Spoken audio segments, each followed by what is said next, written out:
sa Pilipinas. NBC Manila Broadcasting Company.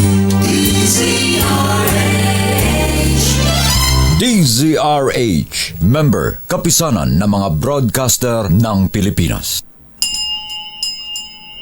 Oras Bishop Efraim Fautagana, alas 8:11. Programang nakikinig, programang inaalam ang masasabi mo, programang magbibigay ng tama at totoo para tama ang alam mo. Tara, usap tayo para malaman ang Damdaming Bayan. Live sa DZRH Radio, DZRH TV at DZRH Digital. DZRH Damdaming Bayan. Kasama sina Lakay Deo Macalma at Sister L. Elaine Apit. DZRH Damdaming Bayan. Yan ang gusto nating marinig kay Foreign Affairs Secretary Enrique Iking Manalo. Abay, Mr. Secretary, yan ang pinaka-the best na magagawa po ninyo, ha? Abay, dapat ipagpatuloy ang, kumbaga, peace talks ba? Ha? Dialogo sa pagitan ng Pilipinas at China. Abay, hindi po natin kayang makipag-gera, Secretary. Dapat noon nyo pa ginawa yan. Abay, sabi niya, kakausapin daw, ha? Sisikapin. Huwag nyo na sikapin na Secretary Manalo. Gawin nyo na bago pa huli ang lahat. Pero tama po, ayan, tuloy lang ang pagpa-file ng diplomatic protest o note verbal. Dahil nga sa ginagawa sa atin ng China Coast Guard. Pero huwag na tayong kasi, ha? Siguro ang Mr. President, Commander-in-Chief, siguro huwag na rin na tayong magpapadala ng mga dyan, mga fishermen na para pa tayong nang uurot doon, ha? Ayan, ang gagaling naman ng ating mga piloto, General Pareño, ha?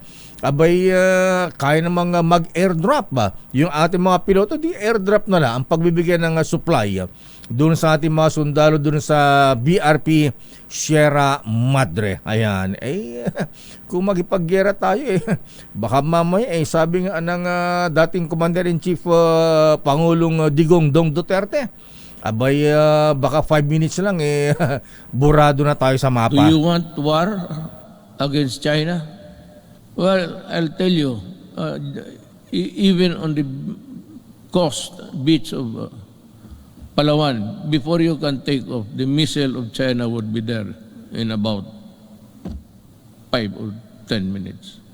It would be a massacre if I go and fight a war now.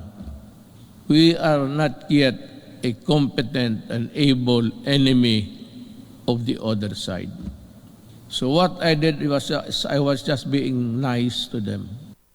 Damdaming Bayan. Ayan, dialogo ang kailangan natin, Secretary Manalo, ha? At huwag din kayong matatakot masyado. Abay, di ba, Senator Lito-Lito, lapid-lapid, ha? Abay, ipatawag yung Chinese ambassador dito, si Wang Xilian, ha? Bakit parang takot na takot tayong ipatawag yan? Abay, kung ayaw magipag-cooperate, i-declare nating persona non grata yan. Abay, huwag tayong masyadong aasa sa Mutual Defense Treaty sa Amerika dahil baka mamaya binobomba na tayo, ha? Inaatake na tayo, nagdidepate pa sa US Congress kung ipapatupad o hindi ang Mutual Defense Treaty. Damdaming Bayan. Magandang umaga, Pilipinas. Marami tayong mga issue ngayon. Abay, ang issue pa rin po ang teleserya, ang gagaling ng mga investigador ng SBI, Senate Bureau of Investigation. Abay, nalaman nilang may kapangalan pa itong si Mayor Alice Guo, ha? Alice Lial Guo nga ba siya? Ha? Abay, alam po niyo mahabigan ni Hindi kaya spy talaga itong si Mayora? Ayan, usually ganyan po yung mga spy, gumagamit po ng mga pangalan ng iba. Yung mga patay na ba? Kadalasan ganyan ha. Pero ang Senator Lito-Lito Lapid-Lapid, abay, akala ko isasalang din sa investigasyon ang Senator Lito Lapid kahapon ha. Ayun pala ay siya ay magtatanong din dahil nga mahabigan ni abay ang pangalan ng Senator Lito Lapid ay nadadamay dahil ang 10 hektarya ng Pogo Hub diyan sa Porac, Pampanga ay may aligasyon na kanya daw po ang nasabing lupa na ipinaparenta sa mga Chinese operators ng Pogo sa Pampanga. Damdamin Bayan. Nasa ating linya si Senator Lito Lapid. Senator Supremo Lito-Lito Lapid-Lapid, sir, good morning. Kuya Deo, good morning po. At saka kay Sister L, kumusta po siya? Ayan, Po sa lahat. nagpapaganda po si Sister L dahil alam niya ma-interview ka namin ayan. Papalit natin kay Mokang. Oo nga, kaya lang, sabi ni Director Florante Rosales, patatuloy daw sa estero, kaya ayaw niya ha? Habang hinahabol ng mga pulis, habang matapos mang isnat sa Quiapo, ha? Anyway. Pang leading lady yan. Pang leading lady. siya. Anyway, Senator Lito Lapid, sir, ayan, abay matindi po ang aligasyon sa inyo. Abay, paborito yata kayo ng isang vlogger ay sinasabi po na kayo daw po ang may-ari nung lupa na kinatitirikan ng mga 40 buildings ng Pogo Hub dyan sa Porac, Senator, sir. Gano'ng katotoo po ito? Ayun nga po, nagpapasalamat. Unang-una nagpapasalamat po ako sa committee ni Rizal Tiberos, sa Women sa yun nga po, lagi akong binabanatan, inaakusahan na akin daw po yung lupang pinagtitirikan ng Pogo dyan sa Porac, Pampanga.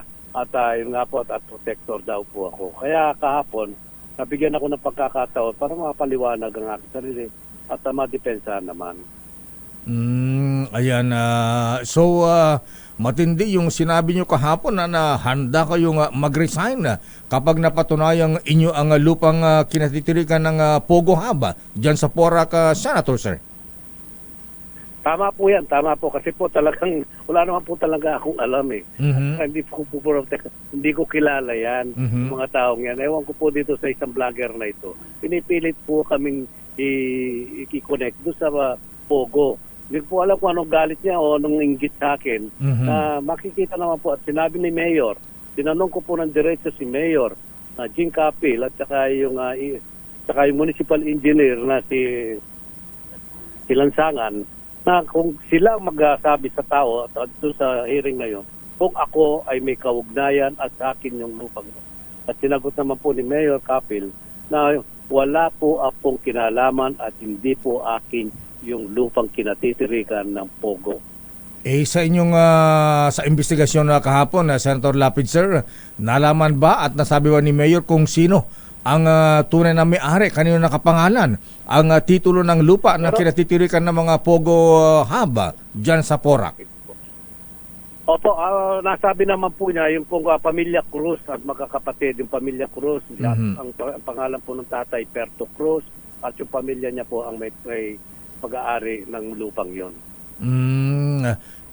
Magkano daw ba ang natanong ba kahapon kung magkano ba ang renta nitong mga Pogo operators dito sa may-ari ng lupa, Senator Lapid, sir? Hindi, wala po. Hindi ko po napakinggan dahil po medyo umalis na po ako dahil nung pagkatapos ng paliwanag ko at yun nga po, nasabi nyo, nagamuna ako magre-resign ako pag ako'y na-involved at may kinalaman dito sa Pogo operation ng Porac. Yung nga po, nagamuna akong mag-resign bilang senador. Talaga naman po totoo yan kasi ayaw ko naman po madungisan ang aking pangalan na pinag-iingat-ingatan ko. Ay almost 30 years po akong nanunungkulan at magseservisyo sa ating mga kababayan na walang bahid na dungis. Tapos isa pong ganito lang.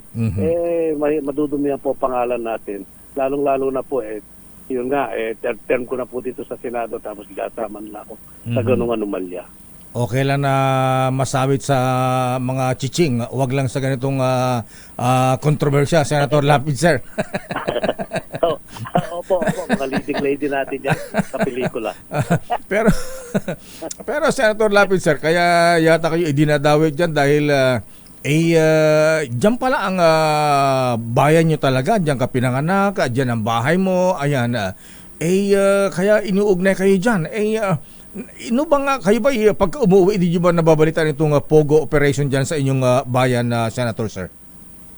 Alam ko pa may pogo dyan. Hindi ko naman po alam na walang permit. Mhm. Sa Clark, marami po yan.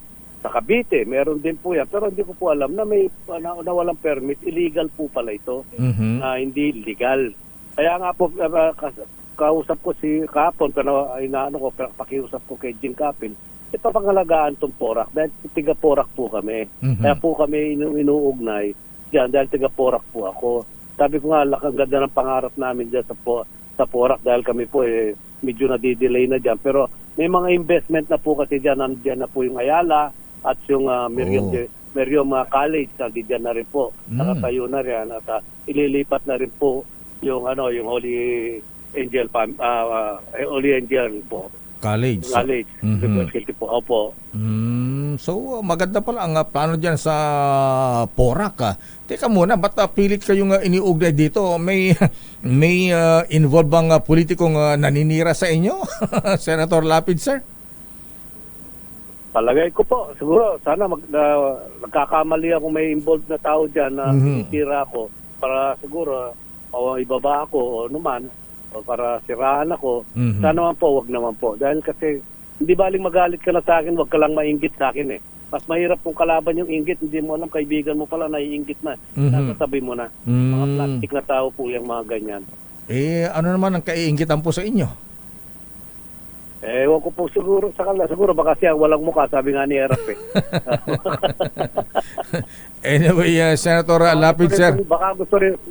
Baka po gusto nilang mag-artista rin. Ipapasok mo naman po dito sa Batang Quiapo kung gusto nila. Yung nga, Senator Lapid, sir, ngayon na-expose na ang illegal Pogo Hub dyan sa Porac. Wala ka bang balak puntahan yan? At siyempre, nasa inyong bayan yan, kahit hindi po kayo ang mayor, dyan kayo pinanganak, tagariyan po kayo, wala ba kayong balak na puntahan din, maimbestigahan?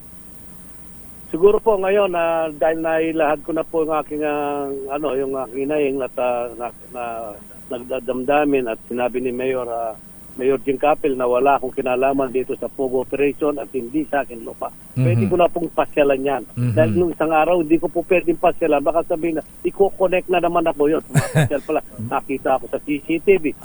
Nandiyan ka, nakikita ka. Yan po siguro mga ilang araw o mga ilang weeks pa makapasyalan po namin yan. Kung may iwan po yan, kung ano masasuggest nila, kung ano gagawin doon sa building, gagawin bang eskwelahan, gagawing ospital. Ay kaya po kasi ibigay na lang po natin sa gobyerno yan. Huwag naman po natin sayangin yung mga building na pinaganuan ng pogong yan. Oo nga, baka makita kayo dyan before ng investigation O kita nyo, andyan si Lito Lapid, protector yan.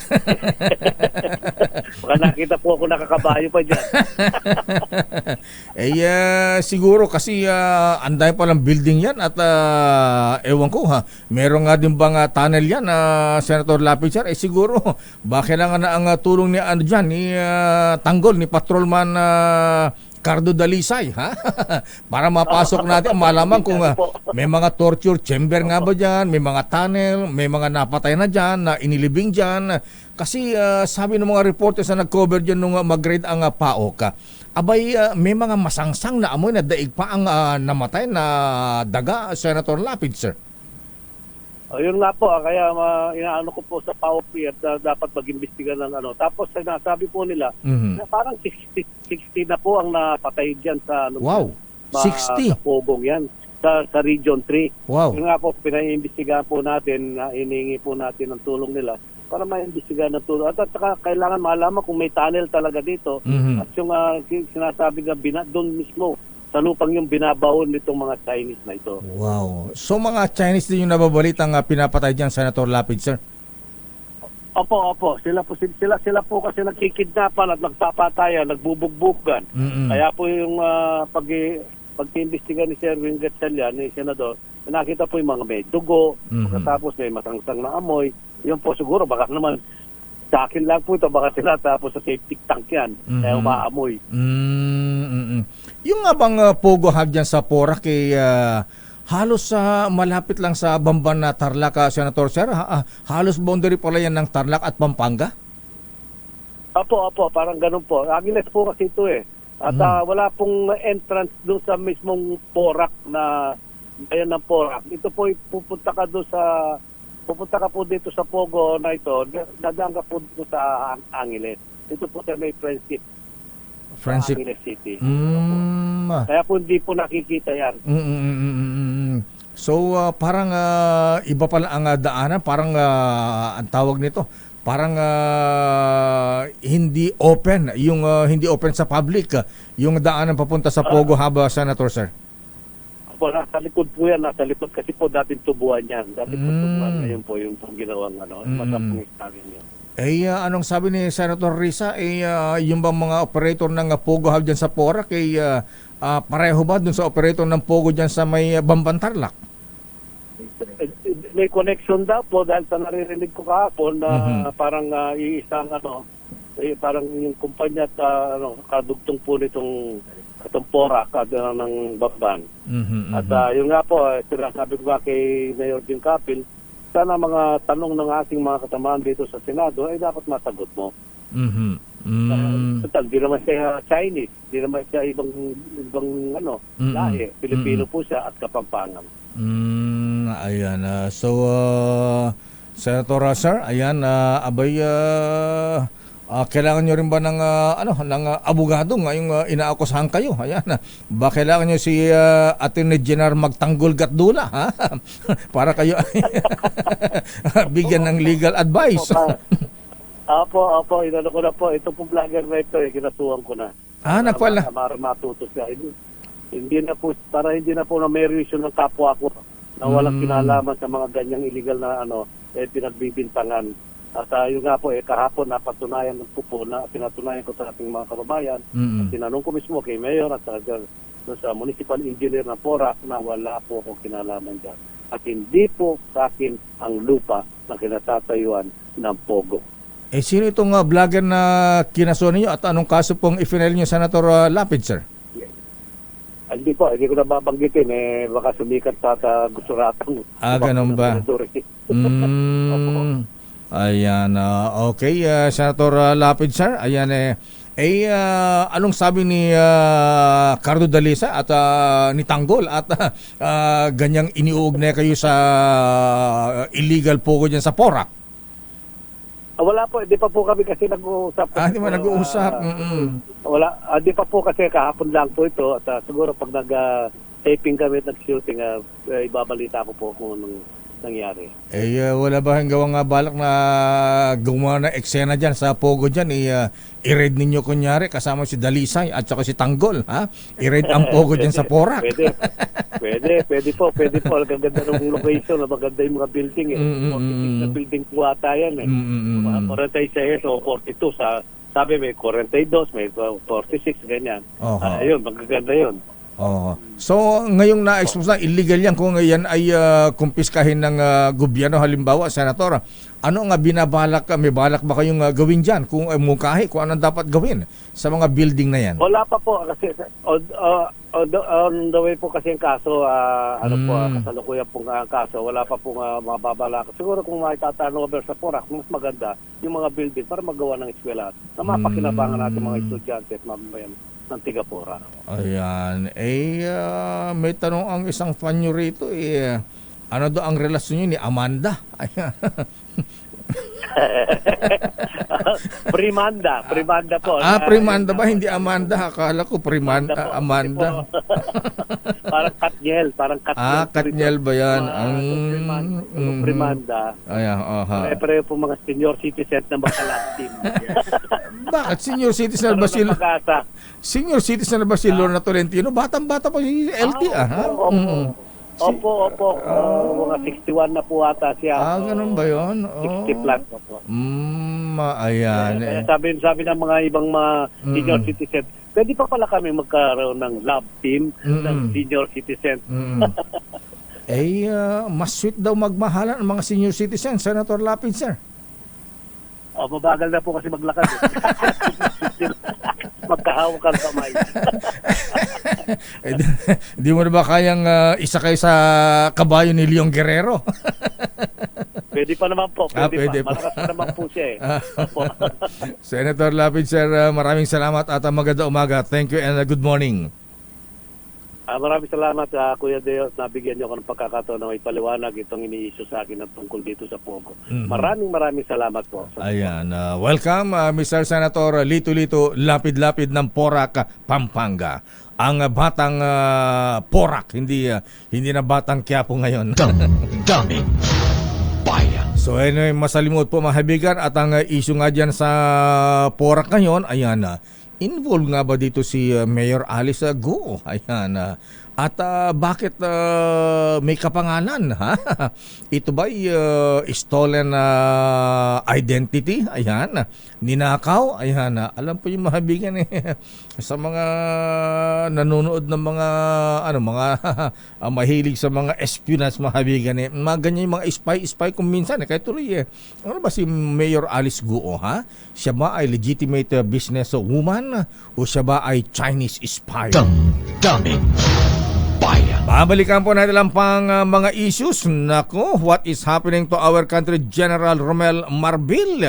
Ano ba ang nangyayari sa ilang kapulisan natin, General, ha? Abay, tinamaan ng magaling miyembro ng SWAT, ha? Ginawang mascot ng isang networking company. Walang ha? Ano bang style nitong may-ari ng networking company na yan? Ang pangalan? Si Mr. Edgar Zaca Catu Lopez II. Aba, ano to ni Bossing Gabi Lopez ng ABS-CBN.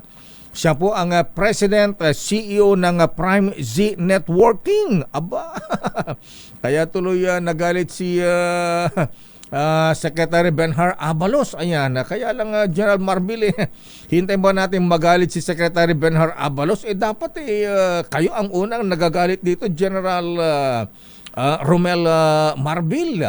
Abay, dati-dati naungkat ang nasabit ang mga staff natin na bodyguard ng mga Chinese nationals dyan sa Ayala, Alabang. Ngayon naman, alam niya naman, ginagawang mascot naman ng isang kumpanya.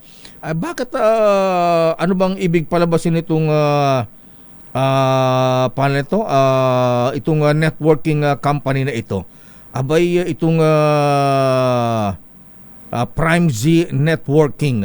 Abay, panakot ba? Ayan, ay, mga tao kami mga SWAT, ha? Ayan, ginawang mascot, ha? Abay, mukhang Jar Marbil, sir. Abay, siguro po yung ating mga regional, provincial commanders dapat ipatawag nyo mabigyan ulit ng briefing para sa ganun yung ating mga kapulisan ginagampanan yung kanilang tunay na trabaho, ha? To serve and protect. Ayan. Huwag mag-serve and protect sa mga may mga ginagawang illegal o kaya kung legal man, kaya lang huwag na masyadong gagamitin na hindi maganda. Ginagawang parang mascot, ha? May mga parang naka full battle gear pa, ha? Iba na itong si Mr. Edgar Zac Catu Lopez II. Sino ba siya? Daming bayan. Anyway, good morning, maayong buntag, Mr. President Dong. Abay, ang dating Pangulong Digong Duterte at Senator Bato, hindi rarap po sa pagdinig ng Kamara de Representantes sa issue pa rin ng extrajudicial killing. At Senator Trillanes, abay, may mungkahin naman ang Senator Antonio Trillanes, natatakbong mayor ng Caloocan. Abay, willing daw ang kanilang grupo, ayan, na kung magiging opposition na nga ba ang mga Duterte, abay, pwede rin magsanib ang grupo ng Marcos at Pink Lawan. Malalaman natin yan, ha? Yung mga rektang tanong na ganyan, kailan natin ng rektang sagot? Daming bayan. Babalikan natin ang mga isyong yan. Marami pa mga isyong dapat natin pag-usapan, talakahin. Pero mag-break muna tayo mga kuya, mga ateng. Kabay nakapag-break na? Mamaya pa, ha? Abay, nakapag-relax na ba kayo? Abay, sabayan ang break time ng malamig na RC Cola Mega. Itong RC Mega, abay may sarap na babalik-balikan. Una, affordable. Bukod sa masarap, 24 pesos lamang ang SRP. At ang damdaming bayan, kasama na ang break time. Sarap yan ng RC Mega.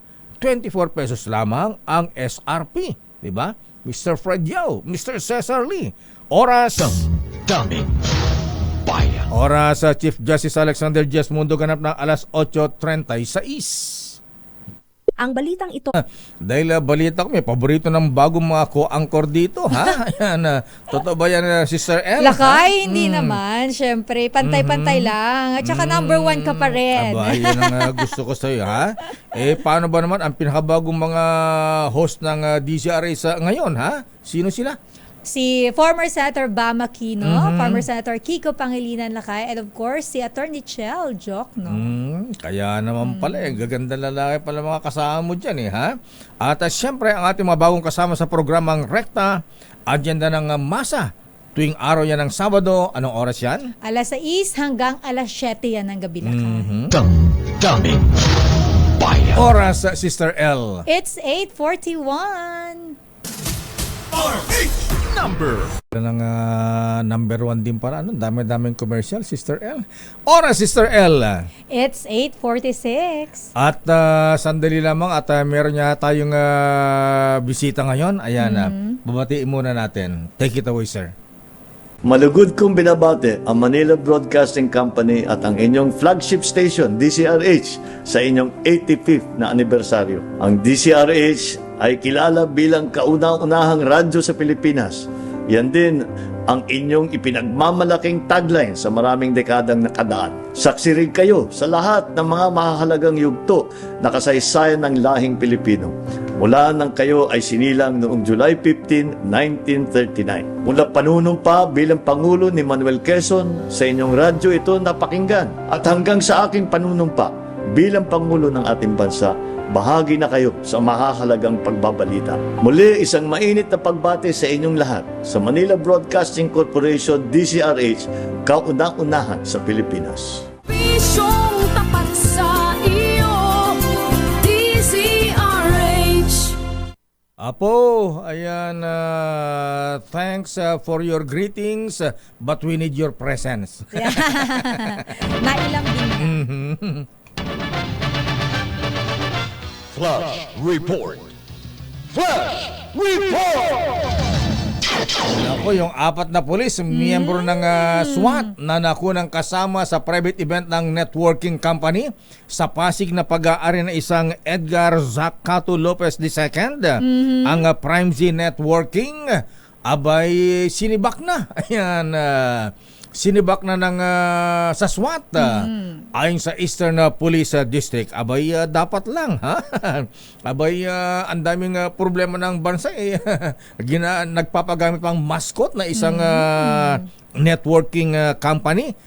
Alamin natin ang detalye mula kay Edniel Parosa. Edniel. Lakay, sinibak muna sa SWAT itong 4 na polis na nakuna ng picture sa soft launch ng isang networking company sa Pasig. Pagkumpirma ni Eastern Police District Director, Police Brigadier General Wilson Aswata, tinanggal muna sa SWAT itong 4 na polis Pasig at dinala sa police station habang iniimbestigahan ang pagsama nila sa event ng Prime Z Entrepreneurs Incorporated. Sa paraan si Aswata, nilinaw niyang sa Pasig nakadestino itong SWAT personnel at hindi sila lawigan ng Batangas. Nagsasagawa lamang umano ng regular na pagpatrolya itong SWAT personnel nang makita itong dami ng tao sa bahagi ng Ortigas Center. Kwento ng mga polis, tinawag daw sila Lakay ng ilang tauhan ng Prime Z para magpakuha ng picture ng larawan sa kasagsagan ng soft launch. Sabi na Sweta, humingi na rin ng paumanhin itong Prime Z ay iniimbestigahan na rin ng EPD kung may kaukulan bang paglabag sa kanilang ginawang event, lalo na yung picture taking ng ating mga tauhan ng PNP SWAT.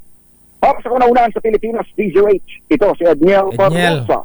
Tuloy-tuloy, yes, Lakay. Canada ang talent fee nitong miyembro ng SWAT na ito, ha?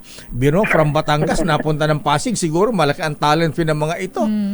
At saka yung kanilang bossing, katulad nung sa Mindanao, di ba? 40,000, 50-50 pala ang hatian.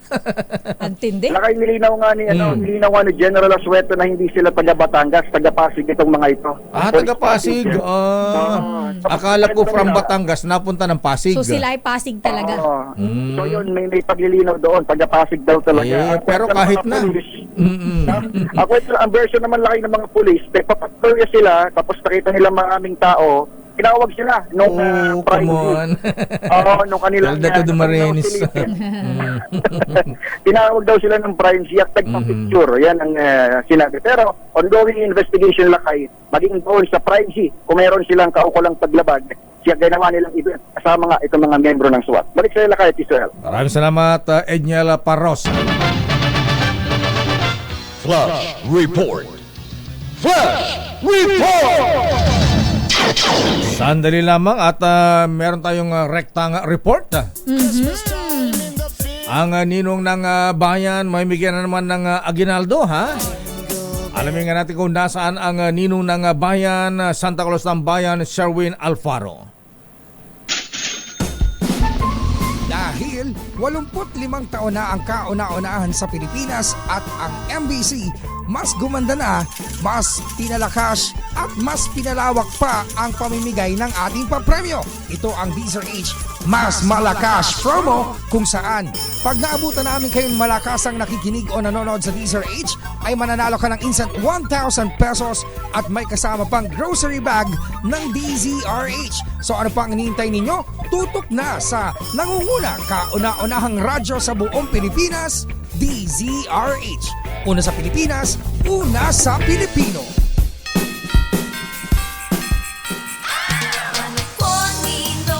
Ito po ang rektang pamimigay ng aginaldo, hindi dinadaan sa DSWD. Ito po ay talagang mahahawakan niyo yung cash. Personal na iaabot. May kasama pa yung vitamins lakay. At meron pa yung grocery. Ninong Sherwin Alfaro, nasaan ka at sino ang bibigyan mo ng aginaldo ngayong araw ng Huwebes? Yes, magandang umaga lakay Deo, Sister L. Live na live tayo ngayon sa may San Perfecto. Dito yan sa San Juan City. At naaktuhan natin ito habang nanonood ng kanyang cellphone. Si tatay, pangalan mo po? Ernesto Diaz. Si tatay Ernesto Diaz. Palagi nakatunin sa DZRH. DZRH. DZRH. Buhay na ba si tatay? Aba, I love you, tatay. Bigyan na agad na cash yan, Sherwin. May t-shirt na, t-shirt. 1,000 pesos. Meron kang vitamin E. O yan. Emperador. Meron ka rin vitamin RC. Ayun, may chaser na. Meron ka pang grocery bag mula sa DZRH. Hindi lang yan, hindi lang si tatay. Paano ba? Ernesto, si tatay Ernesto, hindi lang si tatay Ernesto dahil may isa pang bahay. May isa ka pang Aba, nahuli nangangapit dyan. bahay ka na naman dyan. Oo. Dito sa Barangay San Perfecto, dahil huling-huli natin ito sa loob ng kanilang bahay. Nanonood, nakatune in sa DZRH. Trespassing ka na naman. May search warrant ka ba dyan? Sugod bahay ka. Ayan, Wow, nanonood sa kanilang TV. Mami, pangalan mo? Patricia Rosalinas. Nanay Patricia. Lagi ka nakatune in sa DZRH? Ay, opo, araw-araw. Sino Ayan. paborito mong sir? Si Deo Calma. Aba, I love you, Nanay Patricia. 1,000 pesos. Bigyan ng 1,000 yan. Meron ka 1,000 pesos. Lagi ka na ni Patricia. Meron ka rin vitamin E. Ayun. Nanay, isang kutsarita lang, ha? Vitamin RC. Yan, ha? Ayan, pwede RC isang po, baso yan. pwede Pwede po yan, isang straight baso yan. po yan. At meron ka pang DZRH grocery. Baka na masasabi mo, nanay. Thank you po kay Deo Calma. At Makalma. Makalma. Ay, Deo. Pwede na. Makalma na. Ano talaga? Deo Makalma, Deo de Calma. Deo de Calma. Bawiin na nga yan. Bawiin na yung 1,000. Mali pala, mali. Papawiin ko na yan. Hoy, nasampal ka tuloy. Gantong contestant. Sige, halik mo lang kay Nanay Patricia. eh, kaya nagkakamali eh.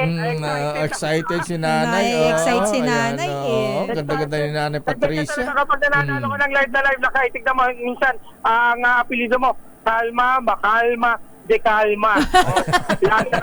Basta ang importante, kalma. Ayan, makalma lang.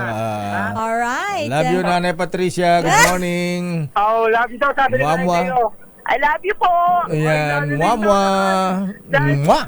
Lakaw na kay ang mga listeners natin, kagaya ni Nanay Patricia, ilab na love natin yan dahil kayo po ang dahilan bakit number 1 ang DZRH sa recent Kantar survey. Maraming salamat. Araw-araw sa pakikinig at panonood ng DZRH. Naku, Maraming salamat po, Nanay. Thank you po. Ayan. At dahil ang DZRH, una sa Pilipinas, una sa Pilipino. Arts number 6, Sherwin Batao Saro, tuloy-tuloy sa pagbabalita, tuloy-tuloy sa servisyo. Welcome, Nanay. Thank you. Ayan, thank you. Welcome. Merry Christmas. Christmas time in the Philippines. Santa Claus coming down your chimney or your nipa. Yan ang rektang bigayan ng Aguinaldo. Oo, dahil Ayan, Lakay, alam mo ba? 181 mm. days na lang. Wow, Pasko sabi na. sa'yo, Lakay, ang bilis ng araw Yan ang kaiba ng ninong Sherwin, ha? Hindi dinadaan sa DSWD ang ayuda. Yan ang rektang Aguinaldo, ha? Pero eto, rektang pagbati muna kay dating First Gentleman Attorney Mike Arroyo. Abay, birthday pala niya ngayon. Ayan, 78 years old na pala siya, Lakay. 78 na siya. Yes, ayan 78. Batang-bata, ha? Ayan, binabati ni parang Ray Nadar. Abay, bossing Mike, kailan ka magpaparamdam, ha? Very fresh pa, Lakay, At syempre, magandang kongresista ng San Jose del Monte, Bulacan. Abay, binabati rin daw ng rekta. Ayan. Si Congresswoman. Congresswoman Rida Robes ng San Jose del Monte, Bulacan. Rekta ring buwabati si Mayor Art Robes, yung kanyang dating boyfriend. Ayan. Na ngayon ay roommate na niya ngayon. Bedmate pa. Ayan. Happy birthday, Congresswoman Rida at First Gentleman Mike Arroyo. Siyempre, pagbati mula kay dating President Gloria Macapagal Arroyo. Eto na, rekta nga nating tatanungin, ha? Ano ba ang role ng Liberal Party ngayon, ha? Abay, sang-ayon ba sila sa mungkay ni dating Senador Sonny Trillanes na ang kanilang grupo daw? Ayan. Pero hindi naman taga-liberal si Senator Trillanes, ha? Pero si Sen Bam Lakay ay hindi na din siya LP. Hindi na ba siya LP? Mamaya tanungin natin. Ganun ba? Hindi na ba siya LP? Hindi na Lakay. PL na. Ayan. Rekta party na, ha? Senator Bam Aquino, sir. Magandang umaga po sa Senator. Yes, magandang umaga. Sister L, my co-host, at syempre si Kuya Deo, magandang umaga po sa inyong lahat. Good morning po. Buwabata Senator. Nako, Lakay, totoo yan. Ang fresh niya lagi. Ay, mukhang bagong facial kay Belo. Ano po yan? Natural po yan. Natural, Lakay, na kahit yung balat niya talaga natural pala yun. Na-curious nga ako, Lakay, sabi ko, ano bang skincare niya? Wala pala, natural pala yun. Kala ko eskinol. Shampoo lang yan, Sister L. Shampoo. Shampoo lang na tumutulo sa mukha. Akala ko yung batong panghilod niya. Sa probinsya yun ang panghilod natin. So yun. Masarap yung pagtanggal ng libag Ay, sorry po. Baka may Sa tuhod yun, Sister L, hindi sa mukha. Pampaputi yun Anyway, Senator Bam Aquino, sir, ayan, wala na ka ba kayo sa Liberal Party ba? Wala na po, Kuya Deo.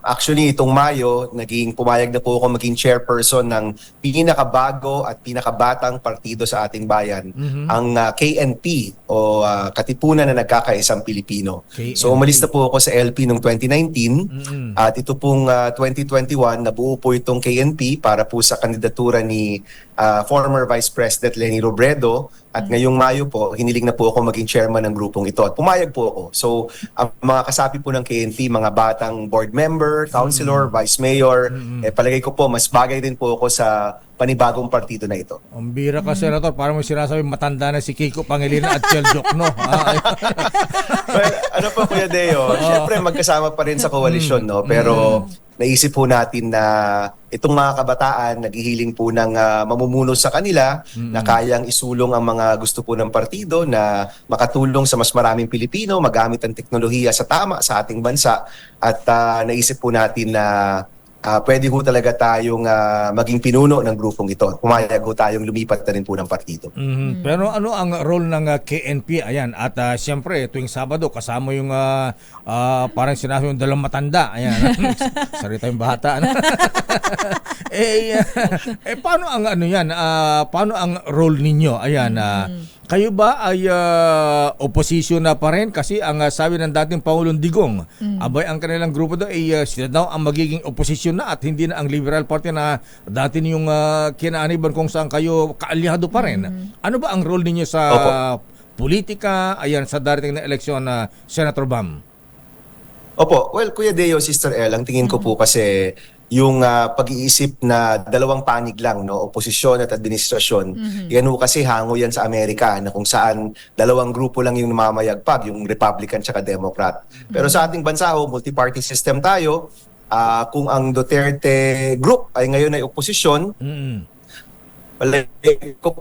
kami po mga independent, no, kumbaga may sariling grupo. At kung makikita nyo rin po yung ating bansa, pagtingin po sa mga pagboto, meron po talagang base ang Marcos Group, may base po ang Duterte Group, pero malaki rin po ang base ng mga sumuporta kay Vice President Leni Robredo po noon. So parang nakikita ko po, tatlong grupo po yan, independent po kami, pero sabi ko nga Kuya Deo, itong mga pag-aalyansa, pwede namang gawin kung talagang para sa bayan ito. No? Gaya, for example, sa issue ng West Philippine Sea, palagi ko mahalaga na nagtutulungan tayo para ipaglaban ng ating teritoryo. Pagdating po sa pagpapababa ng presyo ng bilihin, kailangan magtulungan tayo dyan, no, para yung gastusin ng ating mga kababayan maabot talaga ng kanilang makakaya. No? So, meron pong mga issue na pwedeng pagtulungan, pero right now, yung grupo po namin, masasabi ko talagang independent. No? May sariling isip, may sariling galaw, at may sariling base din po sa ating politika. So, bawat pumunta sa issue ng West Philippine Sea, edukasyon at kagutuman na Senator Bam, ayan, may mungkay si Senator Trillanes, ha? Na pwede rin magsama ang mga Marcos at Pinklawan na camp, ha? Ano ang tingin nyo dyan? Well, wala pa namang pag-uusap na ganyan na Kuya Deo, no? Pero sabi ko nga, pagdating sa mga specific na issue, meron talagang mga bagay-bagay na dapat isantabi ang kulay politika at magtulungan. Gaya ng issue ng West Philippine Sea. Kapag yung mga Chinese po dyan ng mga sundalo, pinapahirapan po yung mangingisda po natin. Hindi naman nila tinatanong anong partido mo, anong grupo mo. Sila po mga Pilipinong pinapahirapan. Yung mga sundalo po natin, mga Pilipino, hindi naman ho tinatanong sino yung binoto mo noong 2022. So may mga issue po talaga na isasantabi talaga ang politika para makapag-focus tayo sa talagang mahalaga sa ating bayan. Yung issue ng edukasyon, no, pinag-usapan namin ni Sister El nung Sabado, isa rin yung issue na kung saan kailangan tayo magtulungan kasi yung kinabukasan po ng mga kabataan natin, hindi naman ho yan nakabase sa political color nila o partido. Yan ho dapat isang bagay na lahat tayo nagtutulungan. Nung Sabado, sabi ko nga po, issue yung pagbitiw ni Vice President Sara, tayo po, ang pinag-uusapan natin, sinong papalit. Pero hindi ho pinag-uusapan ano ba yung dapat gawin. No, at palagay ko yung pag-focus natin sa larangan ng edukasyon, napakahalaga talaga kasi ito po, ang ibig sabihin nito, yung kinabukasan ng ating bayan. No? So, sabi ko nga po, merong 8 points dyan na mahalagang pag-usapan dito po sa edukasyon. Ano po Unang-una, yung pagtanggal ng korupsyon kasi marami ho talagang mga kontrata po dyan na alam ho nating may kumikita lang at hindi talaga napupunta sa ating mga estudyante. Nandyan po yung infrastruktura, nandyan po yung pagreviso ng curriculum, yung pagsigurado na may trabaho yung mga graduate natin, yung tulong sa mga guro, yung pagbawas ng gastos ng ating mga estudyante. Napakarami po niyan at palagi ko po, yung pagtutulungan po natin sa isyong yan, edukasyon, West Philippine Sea, yan po mga bagay-bagay na hinahanap ng taong bayan sa mga opisyalis na magtulungan, hindi ho mag-away-away. No? So, ngayon po na matindi ang pag-aaway sa politika, sana mayroon pa rin pong mga tututok sa mga talagang pangangailangan ng taong bayan. At palagay ko po, yung grupo ho namin, doon po nakafocus, hindi po sa pakikipagpanggaan o pakikipagbalyahan sa politika kung hindi talagang pagtutok kung ano talaga yung mahalaga sa taong bayan. Sa issue ng West Philippine Sea, Senator Bam, ano ang inyo nakitang rektang sagot, solusyon? Tama ba ang mag-usap tayo o makipagbanggaan sa China? Well, hindi naman yan one or the other, Kuya Deo, no? Kailangan talagang matatag tayo, matibay tayo pagdating sa ating teritoryo. But at the same time, kailangan paganahin rin natin yung ating Department of Foreign Affairs at mga diplomat natin, no? Gawin yung kailangan gawin. Hindi lang po sa China, pero pati rin sa mga iba't ibang bansa sa paligid po natin, no? So, multifaceted approach po yung tawag dyan. Hindi lang po isa. Kasi sometimes po sa internet, sinasabi, ano lang ba yan? Gera ba yan o hindi gera? Sa totoo lang po, wala hong may gusto ng gera. Wala pong may gusto na magkaroon ng karahasan sa ating bansa. Pero kailangan matibay at matatag pa rin tayo. Kailangan hilingin natin yung tulong ng mga karatig bansa natin, mga bansang malalakas din gaya ng Amerika, ng Japan, ng Australia.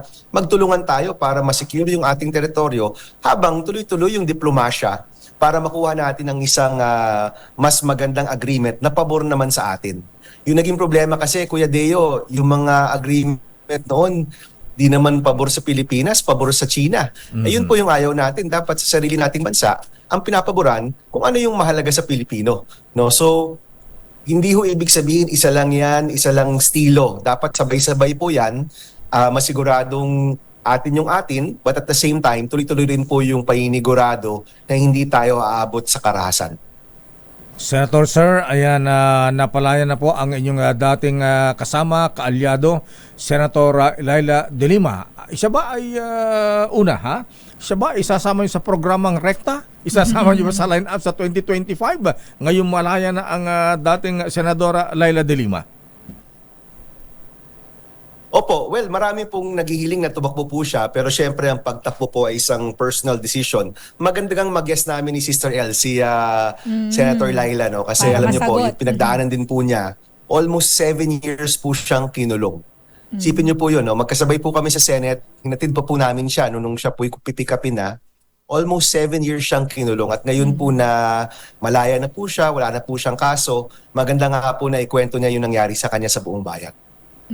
Saan ba nabanggit niyo po si Senator Leila? Si former Vice President Leni Robredo po ay nagdeklara na siya na siya ay may interes sa pagtakbo ng mayor ng Naga City. So at siya po ay nagpaalam na daw sa LP. Bagamat hindi na po kayo parte ng LP, ano po ang desisyon ng former Vice President? Ilang porsyento po kaya na siya ay tatakbo na talagang alkalde ng Naga City? Opo, si VP Leni naman po, pag nagsalita na po yan na yun eh. No? So, palagay ko po, 100% na po yan. Matagal na po namin itong pinag-uusapan. Siyempre, marami ko sa amin nagnais na tumakbo po siya sa nasyonal. Pero yung kanyang desisyon, malalim rin po yung hugot niya, no? Kasi dyan po sila nagsimula ni Mayor Jessie. Mahal na mahal po niya ang Naga City at alam ko po na nasa puso po niya ang manilbihan muli sa kanyang pinanggalingan at sa kanyang kinalakihan, no? So, ito pong desisyon niya ay personal sa kanya at alam ko po na siya po'y magiging magaling na lingkod bayan, magaling na mayor po ng Naga City kapag siya po'y nagwagi na. Sino ang iniisip niyong makasama sa inyong line-up pagdating ng 2025 midterm elections sa Senator Bamser? Kumpleto ba ang inyong line-up o sino-sino ang mga pinag-uusapan ninyong kasama? Kuya Deo, right now, kami? Ang party po namin, ang Rekta Party. Kasi yun po yung mga magkakasamang nag-uusap po ngayon. No? So, 4 po yan. Si Chel Jokno, si Kiko Pangilinan, si Bam Aquino, at si Elaine Apit. Yan po yung grupo ho naming tatakbo sa Senado sa 2025. Ang Franklin Drilon, di ba isasama ang Franklin Drilon? Gusto rin ho namin, no? Pero syempre po, yan po, personal decision po yan kung kayo po ay babalik po sa larangan ng politika o hindi. But kami naman po, basta may puso para sa bayan, may track record po na maganda, maayos po yung record pagdating sa governance, good governance, wala po mga kaso. At talagang, nandyan po yung puso para tumulong, welcome naman po yan. Pero right now, Yung grupo pong nakikita nyo every Saturday sa DZRH, Recta, 6 p.m. to 7 p.m., yan po yung grupong nag-uusap-usap po ngayon. At kasama rin po dyan si Sister L. Tumakbo bigla sa Senado. Teka muna, isa pang rektang tanong, Senator Bam. Kayo ay taga-Tarlac. Ayan. Ano ba ang nalalaman nyo dyan sa issue ng Pogo sa Bamban Tarlac, Senator Bam? Opo, napag-usapan na rin po namin to ni Sister L sa show. Pero unang-una, sangayon po ako na ipasara na yung mga Pogo. Palagay ko po, lagi kasi nagsimula kasi yan, parang nung una, hindi naman ganun kasama yung idea na parang meron kang BPO, di ba? Pero sa lahat po ng mga balita, lumalabas na laging kadikit nitong mga Pogo.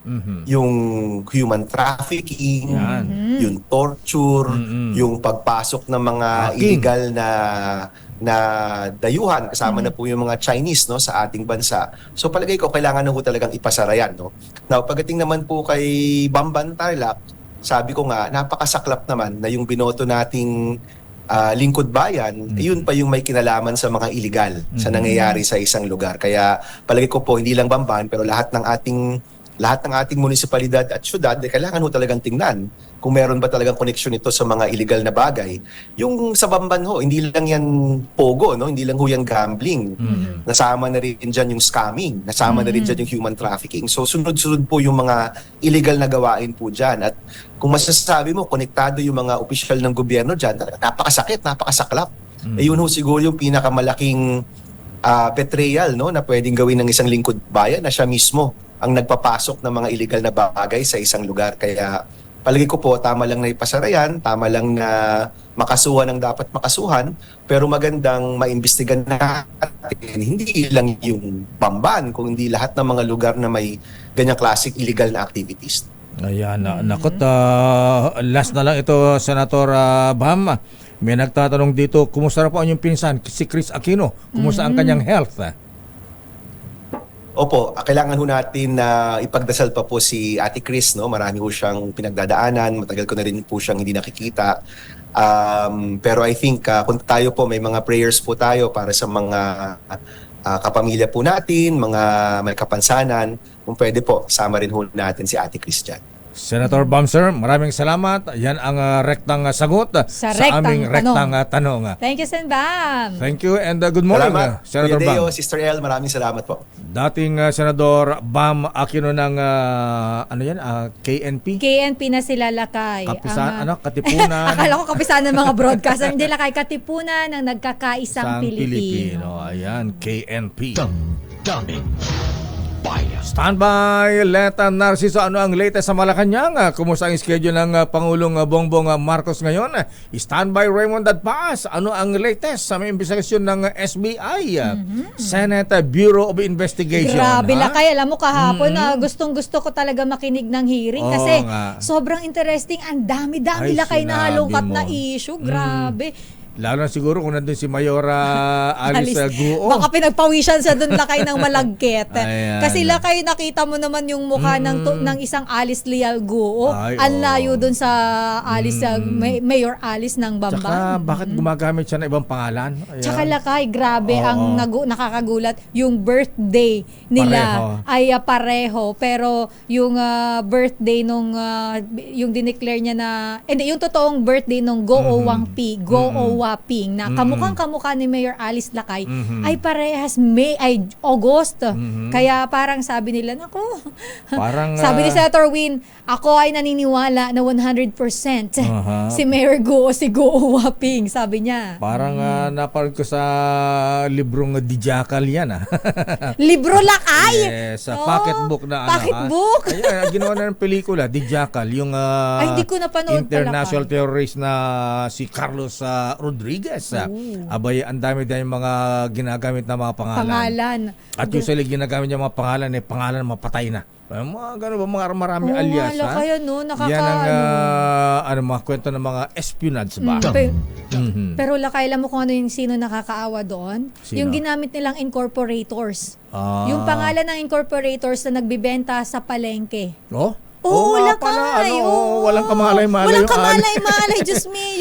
Ilan yung isa pa nga lakay yung umattend kahapon, naiiyak siya sa hearing. Mangiyak-iyak, sabi niya, hindi, ngayon ko lang narinig yun, naging incorporator ako. Actually, minsan kasambahay, Oo, minsan lakay. mga boy.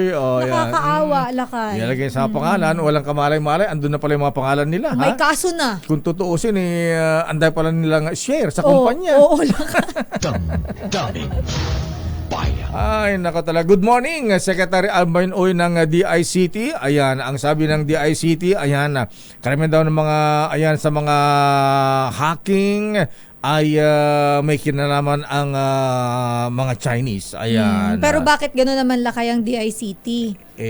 Parang kulang sa action. Kaya nga ang Secretary Ivan Uy, ayan, sa mga anti-cybercrime group dyan sa NBI at PNP, ha? Baka kailangan nyo ng tulong ni Kangkong ng Manila Bulletin. Baka pakinabangan pa rin. Yung magaling sa hacking, yung 15 years old pa, ano na?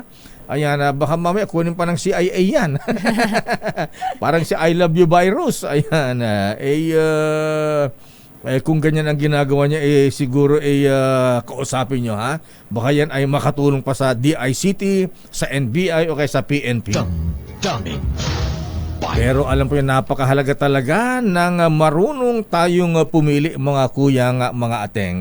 Gaya ng makapareha sa buhay, sa karir, sa mga kaibigan, sa mga ibobotong lingkod bayan. Naku, malapit na yan. Maging sa pagbili po ng gamot.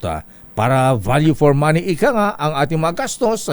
Affordable man ang mga generic medicines, pero hindi naman pare-pareho ang mga ito. Kapag may reseta ang doktor, piliin natin ang Rhea Generics. Nakipag-partner na ang Rhea Generics sa mga malalaking pharmaceutical company sa mundo para gumawa ng mga world-class na mga gamot sa parehong pasilidad at bansa, kung saan din mismo ginagawa ang kanilang makilalang branded medicines. Kaya pareho ang bisa at kalidad, pero sa abot kayang halaga. Tandaan, ang Rhea Generics po ay gawa ng Pfizer, Viatris, Sanofi, GSK, Otsuka, Merck, Fresenius Kabi, AstraZeneca o EP Philippines, Landbank at Boehringer Ingelheim. Tandaan mga lolo, mga lola, kapag reseta ang doktor, piliin po ang Rhea Generics. Dali lamang po ang reseta sa Mercury Drug. Rhea Generics. Tunay na world-class ang kalidad sa abot kayang halaga. If symptoms persist, consult your doctor. Damdamin Bayan. Standby, Let. Ano ang schedule ng Pangulong Marcos? Standby Raymond mula sa Senado. Standby Milky Rigunan mula sa Kamara de Representantes. Damdamin Bayan. Uy, nga pala doon sa Ilocos, manong Chabit, ha? Ba't ang dami-daming droga dyan na may Chinese markings, ha? Grabe lakay, no? Nabibingwit na lang yung Dapat isda ang nabibingwit, eh. Hindi droga droga. na. Shabu. Ayan. Grabe. Oras, Sister L. 17 minutes after 9.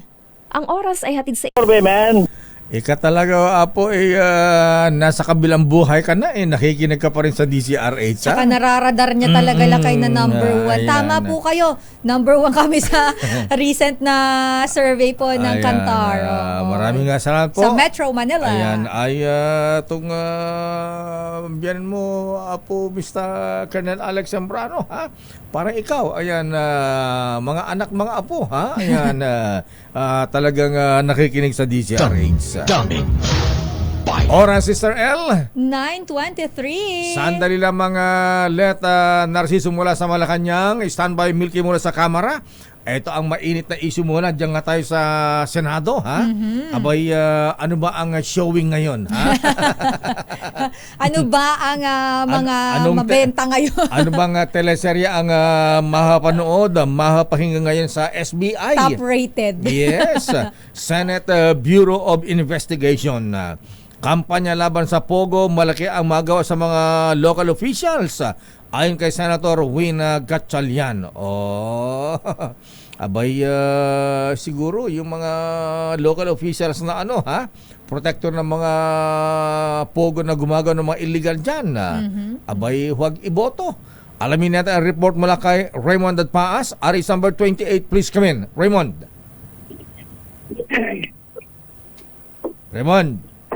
Mayor, kung meron mang dapat na unang nakakaalam. Yes. Go ahead, on Go air ka. ahead, Laka Raymond. On air ka na, Your Honor. Your Honor, proceed. Your Honor, you're on the air. Yes, Your Honor, kung meron mang dapat na unang nakakaalam sa operasyon ng sa Philippine Offshore Gaming Operators o POGO sa isang lugar ay walang iba kundi yung mga local officials. Itong paniniwala ni Senador Sherwin Gatchalian sa nagpapatuloy na investigasyon ng Senate Committee on Women and Children sa ni-raid na POGO operation sa Bamban, Tarlac at Porac, Pampanga. Ayon kay Gatchalian, hindi maaaring makalusot sa mga opisyal ng barangay at munisipyo ang operasyon ng isang POGO dahil sila ang nagbibigay ng permit sa mga ito kapag magtatayo ng building at kapag may report na hindi maganda sa isang uri ng negosyo, malawak ang kapangyarihan ng isang local official, lalo na ang isang alkalde. Kaya sa hearing kahapon sa Senado ay nagisa ng gusto si Mayor Jaime Jing Kapil ng Porac, Pampanga, lalo na sa kanyang report na 2 beses nilang tinangkang isailalim sa inspection ng POGO ng Lucky South 99 noong nakaraang taon at ngayong taon ay hindi sila pinapapasok sa compound. Maliban sa raid ng na POGO hub sa Bamban, Tarlac at Porac ay nagkalat pang mga POGO operations sa iba't ibang panig ng bansa. Sa report ni Undersecretary Gilbert Cruz ng Presidential Anti-Crime Commission, 46 lang ang may lisensyang mag-operate bilang POGO mula sa PAGCOR, ngunit daan-daang illegal na POGO ang nag-ooperate. Sabi ni Cruz, karamihan ng mga illegal na POGO ay nag-ooperate sa Metro Manila na siyang target ngayon ng Department of Interior and Local Government. Para sa Raymond. Kamanaan sa Pilipinas, Raymond. ito si Raymond Dapas, tuloy-tuloy sa pagbawal. Your Honor, you're not listening, Your Honor. Yes, Mayor. Mukhang may delay yata tayo sa may delay, may delay. Siguro dapat unahin yung mga POGO na nasa gilid-gilid ng Campo Crame, Campo Aguinaldo, Villamor Air Base, Naiya, ayan, saan ba? Baka meron na rin sa Malacanang, ayan. Siguro yung mga, yan ang mga unahin. Dahil yung location pa lang, kaduda-duda na. Raymond, Your Honor. Yun na nga, yun ang binabanggit, Mayor, at dapat lahat ay yun nga yung binabanggit, Mayor, at dapat ay pagtulong-tulungan ito at nasa listahan naman na daw ng PAOK-CC at bahala na yung mga pwedeng tumulong lahat ng mga law enforcement agencies, Mayor. Aba, hindi bahala na. Dapat kumilos sila. Ayan, trabaho nila yan. Kasama sa function nila yan. Anong ginagawa ng PNP, AFP? Involved dito ang national security. Alam namang magtuturan, maghihintayan. Aba, dapat may action dyan. Sino ba ang tagamando dyan? General Dick De Leon, Secretary Anyo, ayan, Secretary Gibo. Aba, anong ginagawa natin? Natutulog tayo sa pansitan? Diyos ko.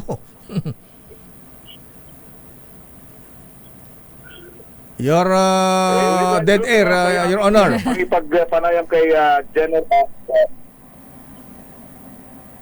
Ayun na nga, yung kahapon na Mayor, nung kaming kausap ni Yusek Gilbert Cruz ng PAOK-CC, ay ang binabanggit niya ay laking pasalamat niya kay General Romel Marfil ng PNP dahil full support at iniimbestigahan pati yung mga kanilang mga tauhan na suspectedly ay hindi man nagpoprotekta pero dehins bukiki sa mga operation ng POGO sa kanilang teritoryo. Ayan, suggestion na unsolicited advice natin kay General Romel Marbil. Abay, mag-impose ka rin na ng strike one policy. Ayan. Para isang official na PD o RD na may mga illegal POGO sa kanyang area of jurisdiction, abay, palitan na kaagad, tutulog-tulog sa pansitan. Dapat gayahin si Senator. Pwede rin siguro ganyan na Mayor dahil ginawa na yan in the past. Oo, ginagawa yan dati ni Jergilor Eliasar. Ayan, mga ganun na dapat ang mga alerto tayo, ang ating mga otoridad ng mga kapulisan. Anyway, so anong hearing ngayon, Raymond? Ba't ang haba ng delay? Natin. Walang hearing na ngayong araw ng Huwebes. Ako nga, medyo akala ko nga hindi ako pumapalo kanino. Para ka nga, para ka nasa basement ng POGO. May Ayun, no, tagal. At dito lang kami sa Senado dahil mamaya may kapihan kami kay Senator Bato de la Rosa. Ganun ba? Okay, Okay, sige. Okay, yan muna, Mayor. Pati Pati extra. Kaganapan. Balik mo na sa inyo, Mayor at Elaine. Pati extra, ang haba ng delay. Ayan. Oo, so i-check natin. Sa baka atin ba yun o sa linya ng komunikasyon talaga O sa baka naman kumakain ka lang kay Diwata dyan. Ay, laki Raymond baka nakikipares ka dyan. Damdamin Bayan. Maraming salamat, Raymond at Paas. Sandali lamang let standby man ang Milky Rigunan, ha? At batiin mo natin si Kuyang Secretary Dong Mendoza, ang Presidential Legislative Liaison Officer, at Attorney Balmonte. Ayan, Rick Balmonte, kumusta ka na, sir? Ha? Long time no see. Ayan, Dr. Freddy Pagdilaw. At ganoon din si Kuyang Francis Blanco na mabuhay. Good morning. Mga Shriners, kumusta ang biyahe natin? At Mr. Michael is my guy, Dr. Roel Aguila, Vic Lima, Noble Tom Angeles, at Judge Lito Villarosa. Uy, si Yusek Dr. Molly Chong, ayan, nakikinig din pala sa atin, ha? Magandang umaga po sa inyo. Good morning po. Ito muna ang latest mula sa Malacanang. Ano ba ang bago kay Pangulong Marcos ngayon? Ay, lakay, mukhang may magkakaroon ng ambush interview mamaya. Unahin na natin si Miss Let. Ayan, biyaheng Visayas na ang Pangulong Marcos, ha? Ayan, alamin natin kung saan sa Visayas. RS number 14, Let Narciso, please come in. Let. Kay Sister L, puno ang schedule ni Pangulong Ferdinand Marcos Jr. ngayong araw. Biyaheng Visayas ng Pangulo para muling mamahagi ng tulong pinansyal sa mga magsasaka at mangingisdang naapektuhan ng El Nino. Pupunta ang Pangulo sa Dumaguete City, Negros Oriental, Bacolod City, Negros Occidental at San Jose Antique. Bukod sa mga magsasaka at mangingisda, tatanggap rin ng presidential assistance sa mga lokal na pangamahalaan. Pero bago sa Visayas, lumalo muna si Pangulong Marcos sa 2024 National Employment Summit dito sa Manila Hotel. Layo ng summit na bumalangkas ng trabaho para sa bayan o isang komprehensibong plano para mapalakas ang ekonomiya sa pamamagitan ng sustainable job creation. Sa kanyang talumpati, sinabi ni Pangulong Marcos na isa ang PDP sa driving forces sa paglikha ng 3 milyong trabaho hanggang 2028. Laki na habang kaya nakabang kami kung magkakaroon kami ng pagkakataong makapag-ambush interview sa Presidente. Ayan, tanong niya, Let, ano ba ang stand ng ating Pangulo sa issue ng Pogo? Ha? Ang daming humiling na ipagbawal na for the meantime o kaya totally. Ha? Ayan, hayaan mo yung official na masasagasaan. Kasi yung mga official din may mga Pogo kasi. Protector pa. Kaya di ay nako.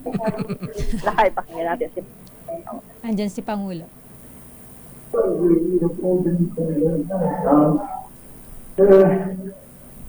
the DFA will have to decide to formalize that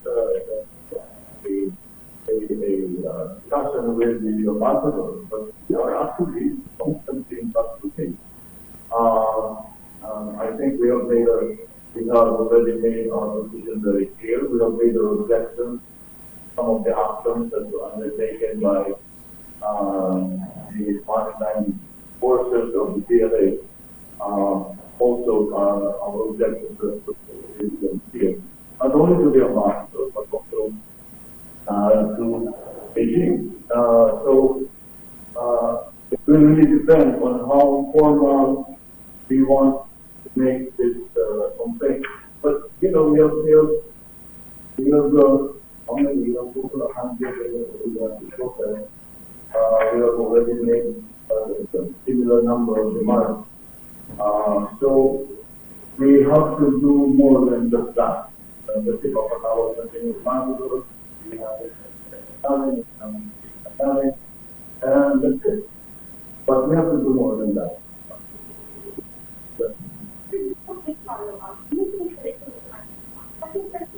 Okay. It's not armed. Walang pumulo. Hindi tayo tinutukan deliberate. It was a deliberate action to stop our people. But in the process of that, iwanan tayo ng boarded a Philippine vessel and took the equipment from the So, although there were no arms involved, nonetheless, it is still a deliberate action, and it is essentially a illegal action. They understand.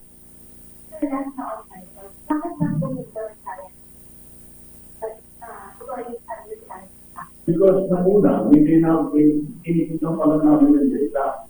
Baka nang kamali lang. Pero mula nung napunta ako sa West Coast, at nakausap ko si Forrest at Siman, sinabi ko na ba talaga nangyari? At naliwanag, yung pinitahan tayo para karami ang ating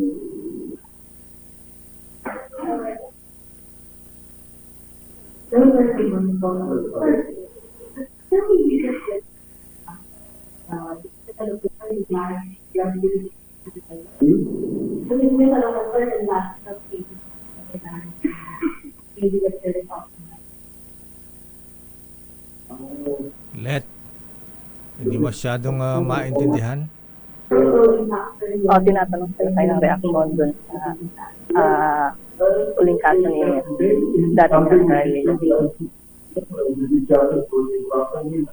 All our investigative services are working properly, and former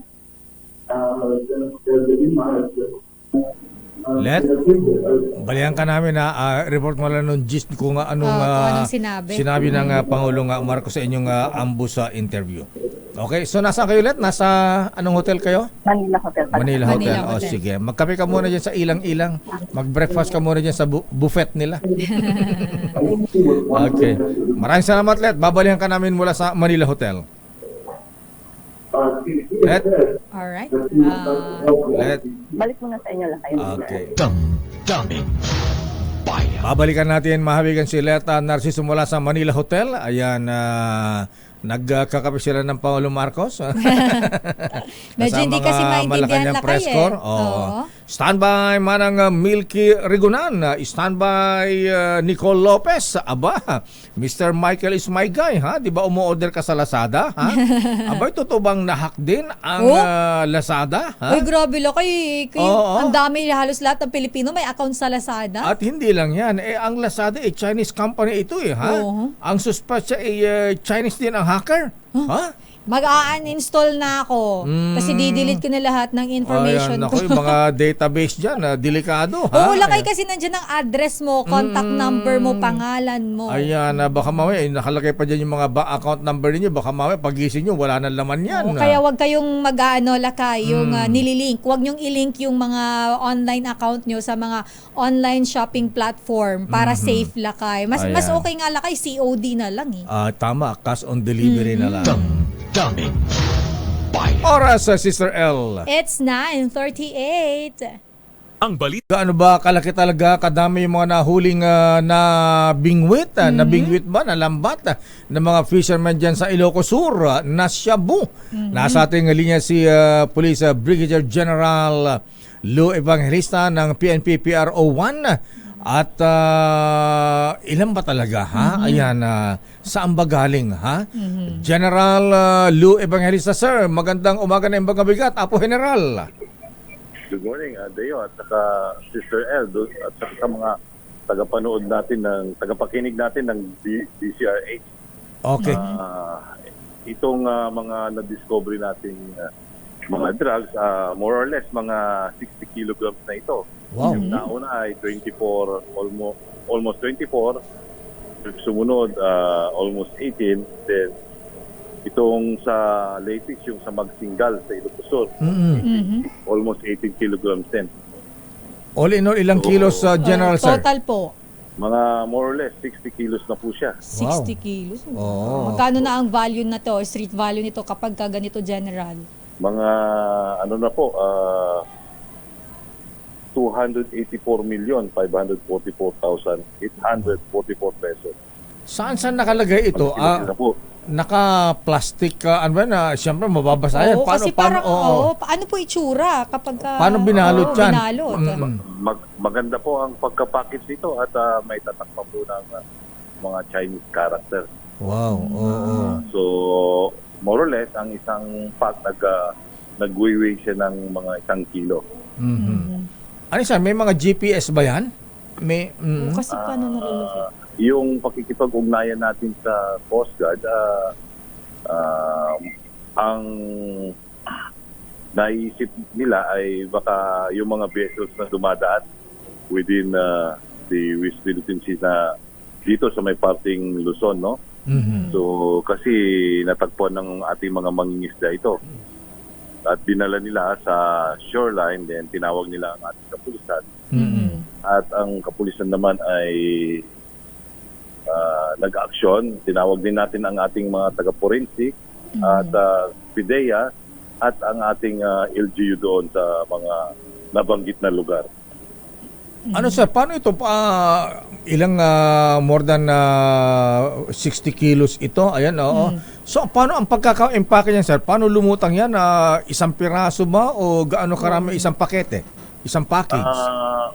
Ayon sa ating mga mangingisda, ito ay parang nasa isang lalagyan. Then, with their curiosity, binuksan nila. So, siguro sa lakas ng alon, medyo tumambad sa kanila yung maraming pakete. Then, medyo nahiwa-hiwalay. So, pinagkukuha nila ulit. So, yung sa San Juan, nakakuha ng 24 pack. Yung sa Santa Maria, nakakuha ng 18. At ito nga, sa Magsingal, Ilocos, nakakuha ng 18. So, ang ginagawa natin ngayon, Deo, ay pinapasuri natin ulit kasama ang ating mga Coast Guard, PIDEA, Maritime at ang ating local na police, yung mga coastal areas natin, lalong-lalo na sa mga coastal ng nabanggit na probinsya. Ba't hindi lumulubog, sir? May floater ba yan? Nakaka-curious Lakay. Oo nga, para yun nga ang pero with parang sa chemical yata niya, talagang obligado siyang lumutang. Oo. Talaga? Oo. Kasi kung nakita na parang tawas yan, di ba? Sa bigat yan, kung 60 kilos yan, 50 kilos, lulubog yan. Pero kung by pack pala kasi Lakay, baka kaya by pack, yun yung intention para lumutang, hindi ganun kabigat. Pero General Sir, dahil nga po, of course, nakipag-coordinate na po kayo sa iba't iba pa pong ahensya ng gobyerno, katulad ng Philippine Coast Guard. So sa ngayong taon po, 2024, gaano na po karami ang nabingwit ng PNP, ng PNP Region 1, mga illegal drugs na palutang-lutang sa dagat dyan po sa, hindi man po nabingwit o yung iba po ay talagang nasaktuhan na nakita po ng ating mga otoridad. Marami po ba talaga? At paano po natin pinapaigting palalo ang pagbabantay natin para mahuli na? Sino ba talaga nagtatapon ng mga yan dyan sa dagat? Yan po ang ating iniimbestigahan ngayon, Sister M. At pinapasuyin natin. Ito yung unang natin, yung pagkakakuha ng mga yung mga drugs na ito.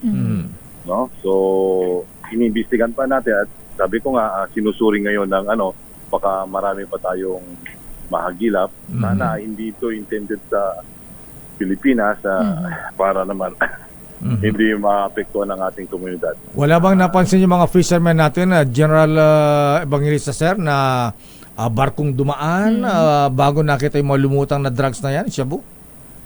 Yun po ang ating titingnan. Kasama natin po ang Coast Guard at pinakiusap po sa kanila na tingnan nila yung, pero ang nabanggit nila, may mga vessel po na dumadaan sa mga areas ito at nung kapanahunan na yon, ang takbo ng hangin ay from west to east, kaya dito talaga napadpad yung mga droga na ito. Yung Chinese marking, sir, anong pinadecode nyo na ba? Ayan, Nag-Google Translate na ba? Nag-Google Translate na ba yan? Google Translate. Ano nakalagay dun sa tatak?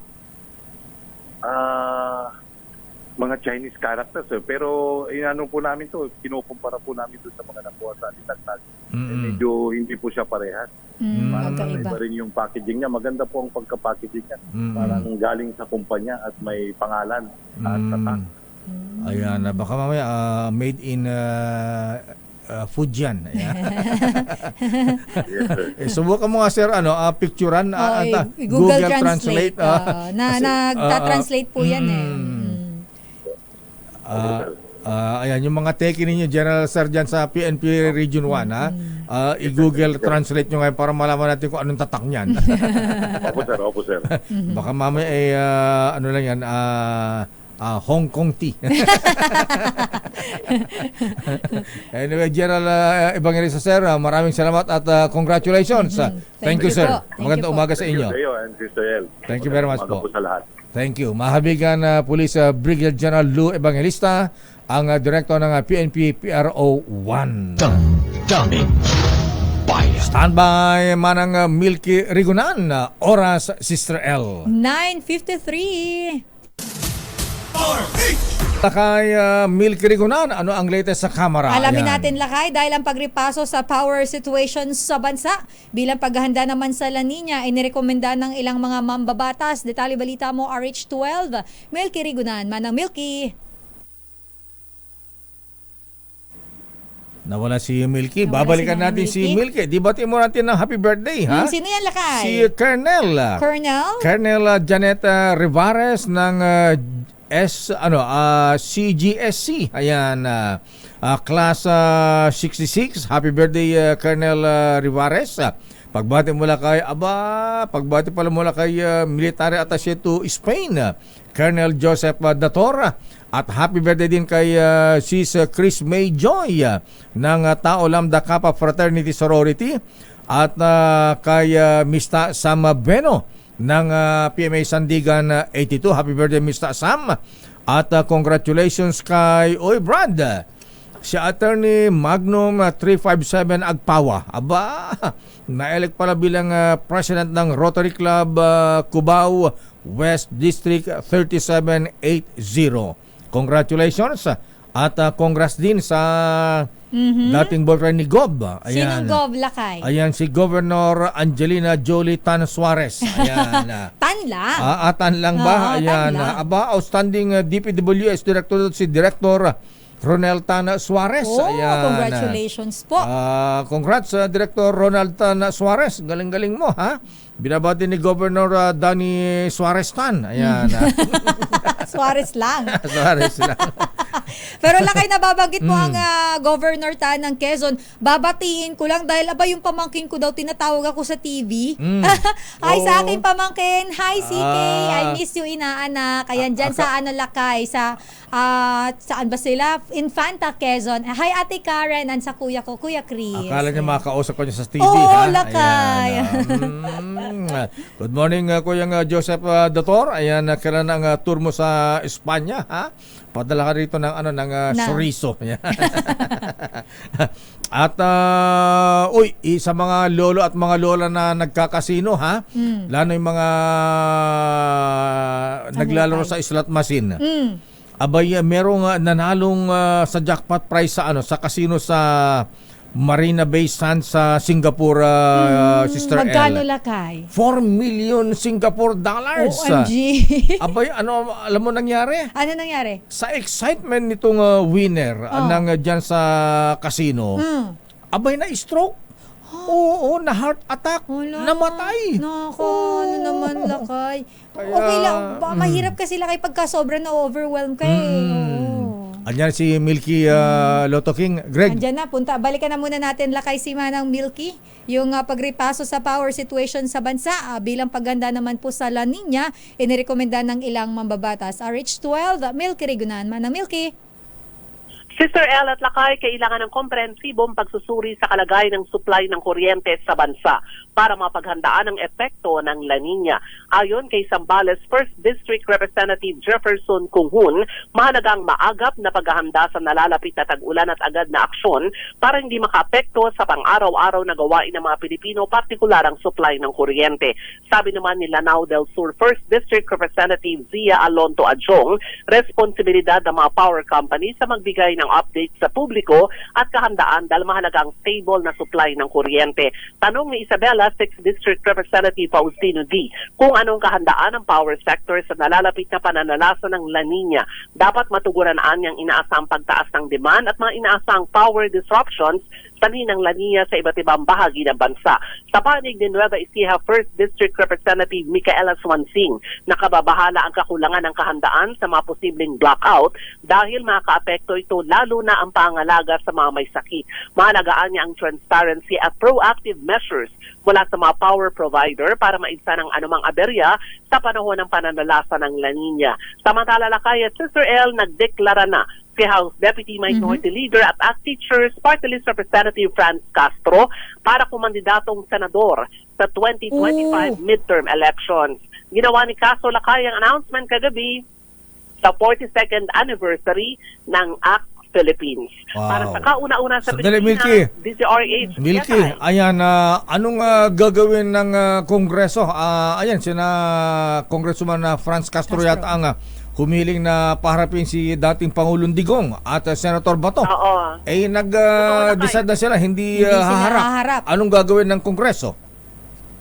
Actually, Lakay at Sister L, yung mga ganitong personalidad ay upon invitation. Kung ayaw pumunta, hindi pwedeng pilitin, Lakay. Kasi courtesy din. Dahil sa dating Pangulo siya, si dating Pangulong Rodrigo Duterte, at dating, ako era man ay senador, itong sa Senator Bato de la Rosa. So, interparliamentary courtesy. Ang sabi nga nung chairman ng komite, si Congressman Benny Abante, ito ay isang imbitasyon kung pupunta sila, mas maganda para marinig nga daw yung mga testimonya laban sa mga EJK. Ayan, ang Kongreso, ayan na, tahimik yata, wala ba silang balak magbatawag na investigasyon sa mga pogo? Meron yung mga ano, Lakay, mga kumbaga ay imbitasyon at investigasyon sa mga pogo rin. Kaugnay nung patuloy na investigasyon naman ng House Committee on Dangerous Drugs si Congressman Robert H. Barbers, kasama doon yung mga investigasyon, Lakay, sa mga illegal na droga. Okay, maraming salamat, Manang Milky. Para sa kauna-una sa Pilipinas, DZRH, ako si Milky Regunan. Tuloy-tuloy sa pagbabalita, tuloy-tuloy sa serbisyo, sama-sama tayo, Pilipino. Maraming salamat, Milky Regunan mula sa Kamara. Ayan, kasi ang Senado, lalo si super ate ng Pangulo, Senator Amy Marcos, abay nanawagan sa PAGCOR, Chairman Ala Tencoser, na itigil daw muna ang pagproseso ng application ng bagong POGO o Internet Gaming Licenses. Ang sabi ng Senator Amy, ayan, mainam na gawin ng gobyerno hanggat pinag-aralan pa kung papayagan ang patuloy ng operasyon ng mga POGO o hindi na ipinagbabawal sa China. Ba't pinapayagan natin dito? Ang sabi pa ni Senator Amy, kailangan ng PAGCOR ang gumawa ng assessment at pag-aaral kung paano mas maayos na ma-regulate ang offshore gaming operators. Nilinaw ng senadora na hindi pa siya pabor sa total ban ng POGO sa bansa, pero dapat niyang matigil na ang mga kinasasantong illegal na aktibidad gaya ng human trafficking, kidnapping at mga pag-tortura. Pero alam mo ako, Sister L, ha? Yes, Lakay. Dapat, ba't di kaya yung ginawa ng dating Pangulong Marcos sa Mr. President, ha? Alam mo nun iilan lang ang casino, Sister L, ha? Ayan, at ang mga nagkakasino, ayan, bawal ang ano diyan, siyempre mga government officials at bawal yung mga walang show money.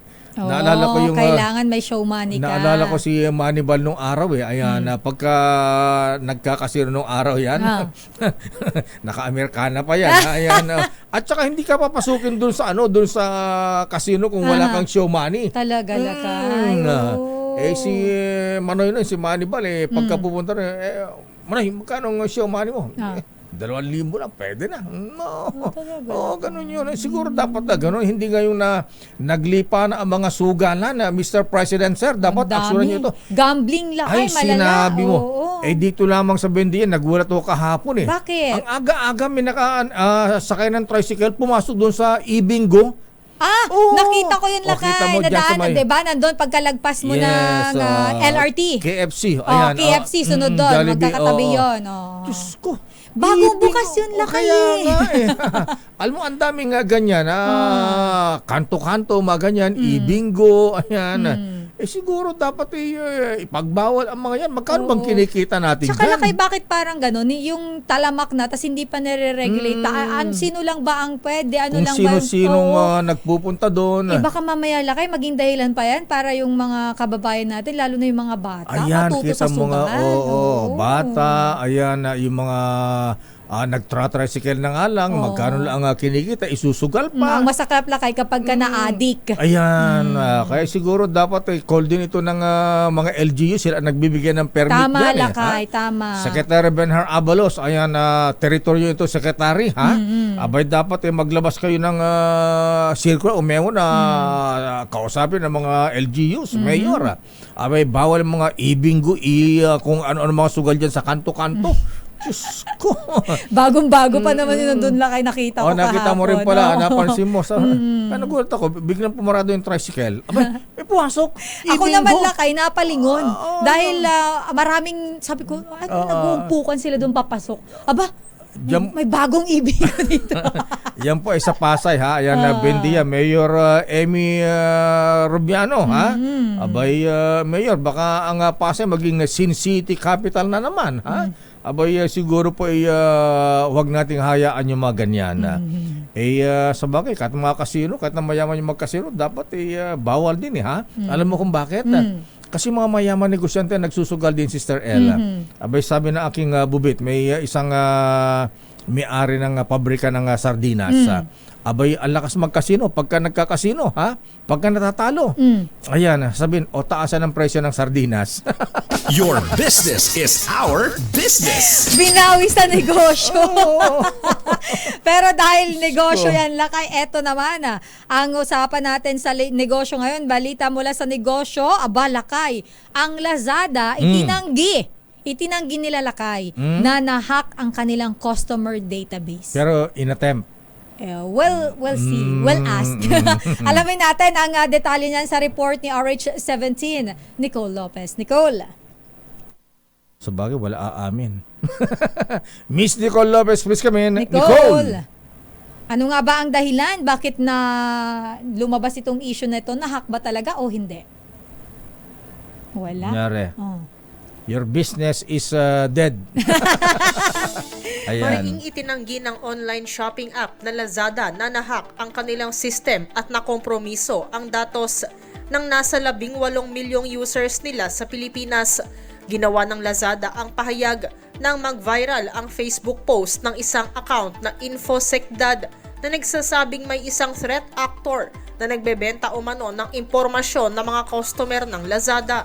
Una rito, sinabi ng InfoSecDad na kabilang umano sa mga ibinentang impormasyon ng threat actor sa isa umanong Chinese hacking forum ang pangalan, mobile numbers, email address, gender, physical address at iba pa. Pero bilang tugon, tiniyak ng Lazada sa publiko na committed sila na magbigay ng ligtas na platform sa kanilang mga consumer, brands at maging sa sellers. Sa katunayan, ang data security nga raw ang kanilang pinaka-priority sa lahat. Dagdag pa ng Lazada, batay sa kanilang pag-check sa kanilang systems, hindi raw totoo ang impormasyon na ipinost ni InfoSecDad at hindi naman daw na-hack ang kanilang customer database. Makalipas naman ng ilang oras, sumagot ang InfoSecDad sa Lazada at sinabing wala nga namang breach at leak. Inamin din ng InfoSecDad na mayroong discrepancy sa impormasyong nakuha nila mula sa sinasabi nilang threat actor. Bilang tugon, sinabi ng InfoSecDad na binura na nila ang kanilang post na may kinalaman sa Lazada dahil sumagot na rin naman na raw ang mga ito.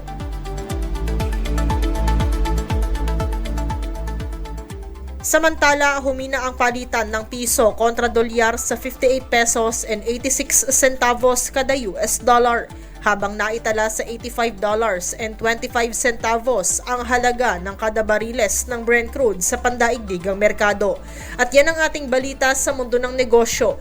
Your business is our business. Mula sa kauna-unahan sa Pilipinas, DZRH, ito si Nicole Lopez. Tuloy-tuloy sa pagbabalita, tuloy-tuloy sa serbisyo. Sama-sama tayo, Pilipino. The road is long Maraming salamat, Miss Nicole Lopez. Good morning, Director June Samaniego ng Department of Health. Noble Nelson Yao. O yung pat sa arbas ng Bureau of Immigration. At second gentleman Mansa Carpio na kakandidato rin sa San Marcelino. Good morning, Gulliver Senyeres, ang bagong 5th Infantry Division Commander ng Camp Upi Gamu Isabela. Binabati ng mga taga Dasmariñas Lodge number 346.